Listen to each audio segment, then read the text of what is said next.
কিন্তু আমি নিজে একটা রোগী হয়ে ডাক্তার দীপঙ্করের কাছ থেকেই কিছুদিন ট্রিটমেন্ট নেওয়ার পরে আমার কিছুটা ফল পড়েছে এবং সেটা আমি করে যাই মোটামুটি যত একটা দুটো করি, তাতে আমার কিছুটা কাজ হয়েছে।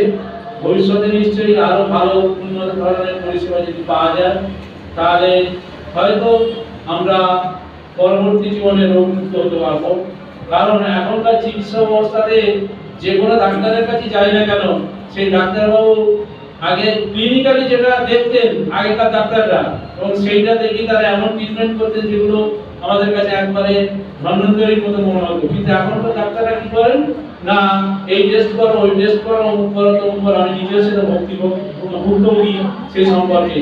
তাই আপনাদের সকলকে বলছি যে ওষুধ ছাড়া এবং প্রাকৃতিক গুণ সম্পন্ন কিছু ওষুধ মানে ভেষজ উদ্ভিদ যদি ব্যবহার করে আমরা সুস্থ থাকতে পারি, সেই চেষ্টা যাতে সকলে করতে পারে এবং এই চিকিৎসা ব্যবস্থা নিতে পারে, তার জন্য আমি সকলকে আবেদন রেখে আমার বক্তব্য শেষ করছি।